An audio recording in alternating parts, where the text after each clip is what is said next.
ወይዘሮ ሜላት የዘላለም እስራት ተፈረደባት። ምናሴና ሀንቾ ደግሞ ከሚባለው በላይ በለቅሶ እያነቡ ይገኛሉ።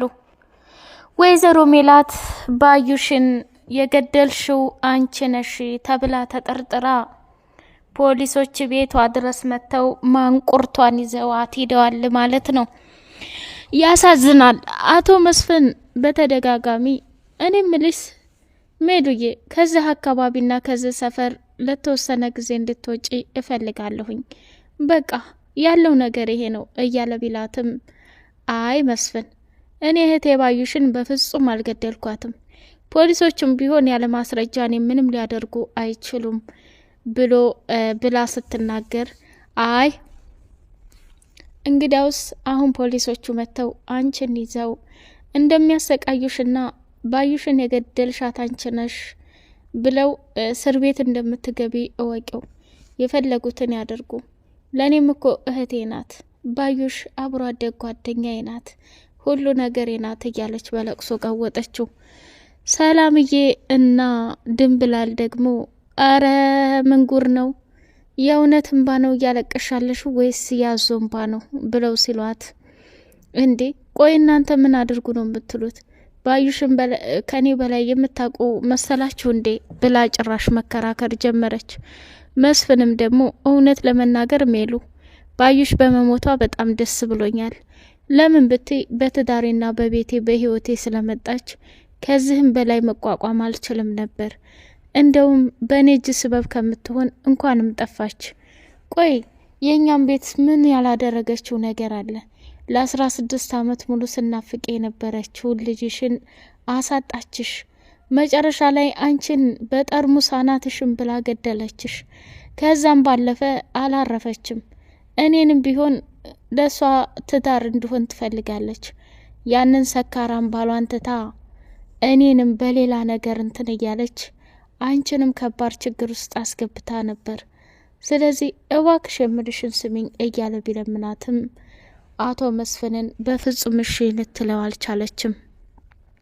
ድንብላለትዬ ይቅርታ ያርጉልኝና እንደው በቃ እንደው ያንንም እንደሰበሰበችው ሳትበላው ሄደች። አይ እንደው የክፉ ሰው መጨረሻ። እርስዎ ግን የሚያለቅሱት ነገር በፍጹም ሊገባኝ አልቻለም። ባዩሽ ያላደረገችውና ያልሰራችው ክፋት አለ እንዴ ለዚህ ቤት? የእርስዎ መጨረሻ ግን ይገርማል እያለች በጣም ተናደደች። ሀና ከዛ ከቤት ወጥታ አባዬ ካሁን በኋላ ካንተ ጋር ነው መኖር የምፈልገው፣ ምክንያቱም እዛ ቤት በቅቶኛል። የዛ ቤት ችግር ከገባሁ ጀምሬ ምንም ማለቂያ የለው። ዛሬ አንዱን ስለው አንዱ፣ ነገ አንዱን ስለው ነገ፣ በቃ ችግሮች እየተከታተሉና እየበዙ እኔን ስቃይን አብልተውኛል። ከዚህ በላይ ባክህ መታገስ አልፈልግም እያለች አባቷን ለመነችው። አቶ ኖላዊም ሊሆን አይችልም የኔ ልጅ፣ አንቺ አሁን እዛ ቤት ብዙ ነገር ለምደሻል። እኔ ደግሞ እንደምታየኝ አንቺን የሚያቀማጥልና አንቺን ሙሉ የሚያደርግ ገንዘብ የለኝም ብሎ አላት። አባዬ ጠልታዬ ከሆነ እውነቱን ንገረኝ። እዛ ቤት ከሄድኩኝ ጀምሮ ፍቅር የሚባል ነገር የለም። ሁል ጊዜ ጭቅጭቅ፣ ሁል ጊዜ መከራና ስቃይ ነው። ከዚህ በላይ ራሴን ልወቅስ አልችልም ብላ እውነቱን ተናገረች። ሰላም ሰላም! ውድ የተከበራችሁ የአዜቲው ቤተሰቦች እጅግ በጣም ተወዳጅና በጉጉት የምንጠብቀው ልብ አንጠልጣዩ ድራማ ኖላዊ እንደቀጠለ ይገኛል። አቶ ኖላዊ የወይዘሮ ባዩሽን ሞት ሲሰማ ደነገጠና ተምቹና አሴር አንድ ላይ ተገናኝተዋል። ተምቹ ደግሞ ያው እስር ቤት ቆይቶ ነበርና ነጻነህ ተብሎ ሲፈታ መጀመሪያ ጊዜ የተገናኘው ከጆሮ ነበረ ማለት ነው። ከጆሮ ጋር ቆይታቸውን ካደረጉ በኋላ ወደ እነ ሀንቾ ቤት መጥተው ፋያው ሀንቾ በጣም ናፍቃችሁኛል፣ ሰሞኑን ይሄ ነገር ይፈጠራል ብዬ አላልኩም ነበር፣ ግን ሀና እናትሽ በጣም መልካምና ጥሩ ሴት ናት። እኔን ከእስር ቤት ነጻ እንድሆን ከፖሊሶቹ ጋር ተነጋግራ እንድፈታ ያደረገችኝ እሷ ናትና በጣም አመሰግናለሁኝ ብሎ ተናገረ። እዌ ሀንዬ የአንቺ ቤተሰቦች አሁን መልካም ናቸው ሲሉ አሁን አፈር፣ አሁን ጥሩ ናቸው ሲሉ አሁን የሚገለበጡት ነገር በጣም ግራ ያጋባል እኮ የኔ ልጅ። ወይ እንኳንም ተፈታህልኝ፣ እንኳንም ደህና መጣህ እያለ አቶ ኖላዊ ከተምቹ ጋር ቆይታቸውን አደረጉ ማለት ነው።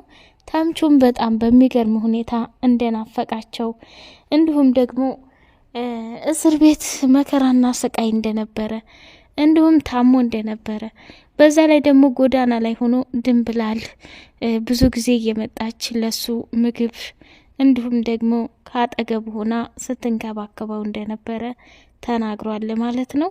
የሚገርመውና የሚደንቀው ነገር አሁንም ቢሆን ድንብላል እጅግ በጣም ጥሩና መልካም ልጅ ናት እና እሷን ልጅ ማግኘት ፈልጋለሁ ብሎ ለጆሮ ሲነግረው ጆሮም በቃ ችግር የለውም ታገኛታለህ ብሎ ነው ያለው ማለት ነው። እና በጣም የሚገርም ነገር ነው።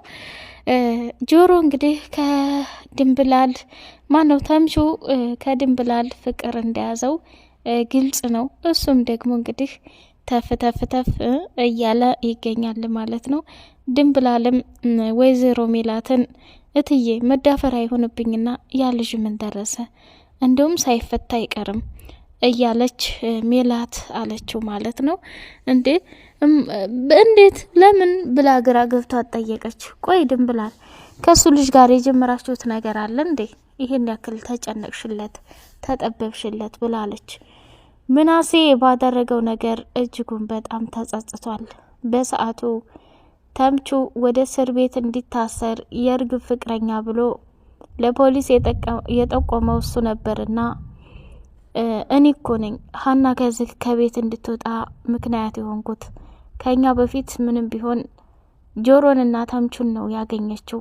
አሁን እኛ ወንድምና እህቷ ብንሆን ለሷ ደስ የማይል ነገር አድርገናል እያለ በጣም ተናደደ። ሰላምዬ ደግሞ ምናሴ ማንኛውም ሰው ለእህቱ የሚከፍለውን ዋጋ ከፍለሃል። አንተ ደግሞ እማዬን ለመጠበቅ ነው ይሄን ነገር ያደረግከው። ሀና ደግሞ ቢያንስ ልጁን እንደማታውቀውና ለሀና ምን ያህል ሰው እንደሆነ መረዳት እንዴት ያቅታታል ብላ ተናደደች። ሜላትም እሷ ትክክል ናት፣ ሁላችንም የራሳችን ጉዳይ ይዘን እንጂ የእሷን ፍላጎት አልሞላንም። በቃ አባቴ ጋር ልሂድ ካለች እራቀች ማለት አይደለም፣ በፈለገችበት ሰዓት ወደ ቤቷ መምጣት ትችላለች ብለው ተመካከሩ ማለት ነው። ሰላምዬ እናቷ እያደረገች ባለችው ነገር እጅጉን በጣም እየተገረመች ትገኛለች። ወይዘሮ ባዩሽ ያላደረገችን የለም፣ ያልሰራችው ስቃይና ያልሰራችው ጉድ የለም። ያ ነገር እንዴት ሳናድሽ ቀርቶ አንቺ ለሷ ይሄን ያክል ደም እንባ ታነቢያለሽ እያለች ነው እንግዲህ ሜላት መኝታ ክፍልም ሳሎንም ሆና እይይይ እያለች ያለችው ለባዩሽ ብቻና ብቻ ነው። ባዩሽ እንግዲህ የሰራችው ስራ ሁሉ ተደምሮ ተጫምቆ ውጤቱ ምን ሆነ? በሽጉጥ ያው ደፍቷታል ማለት ነው። የባዩሽ ሰውዬ አሁን እንግዲህ ከሜላት ጋር ከባድ ጦርነት ይመዙ ይሆን? ሜላትስ ፖሊሶቹ ደግሞ መጀመሪያ ምርመራውን ያው እንግዲህ ባዩሽ መታ እኔ አንድ ነገር ብሆንና የሆነ ነገር ቢፈጠር ወይዘሮ ሜላት ናት ተጠየቂቱ ብላ ለፖሊስ ጣቢያ ስላመለከተች ብቻ ወይዘሮ ሜላትን ደግሞ አደገኛ የወይዘሮ ባዩሽ ገዳይ ተብላ እስር ቤት ተወርውራለች ማለት ነው። ምናሴና ሀንቾ እያለቀሱ ይገኛሉ። በመጨረሻም እንግዲህ ሀና ከአባቷ ኖላዊ ቤት ሆና ጆሮ መጣና ቁጭ ብለው ችግራቸውን ሲፈቱ እኔ ምልሽ ሀና አንቺ ከቤተሰቦችሽ በፍጹም ልትርቂ አይገባም። ፋዘርዬ ሁሉንም ነገር ያውቁበታል። እኔ ምልህ አባዬ ለምን አታገባም ግን? የራስህን ህይወት አግብተህ የራስህን ኑሮ ስትኖር ማየት እፈልጋለሁ ብላ አለችው። አቶ ኖላዊም አፈረና ተሸማቀቀና አረ ተይ ተይ ሀንዬ ተይ ተይ ተይ መጫወቻ አታድርጊኝ።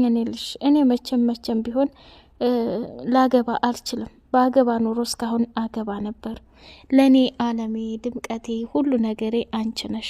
ስለዚህ ይሄን ነገር በፍጹም አታስቢው ብሎ አላት ማለት ነው። ከዛ በመጨረሻ እሺ አባዬ እኔ ባንተ ሀሳብ ምንም ቢሆን እንትን ልል አልችልም፣ ግን በቃ የራስህን ህይወት እንድትኖር እፈልጋለሁኝ እያለች እየለመነችው ነበር። ጆሮ በጣም ደስ ብሎታል። ሀና እዛ ቤት ተሄደ ጀምሮ ሁላቸውንም ትታቸዋለች። ሁላቸውንም ያለባትን የቤተሰብ ግዴታ ረስተዋለች።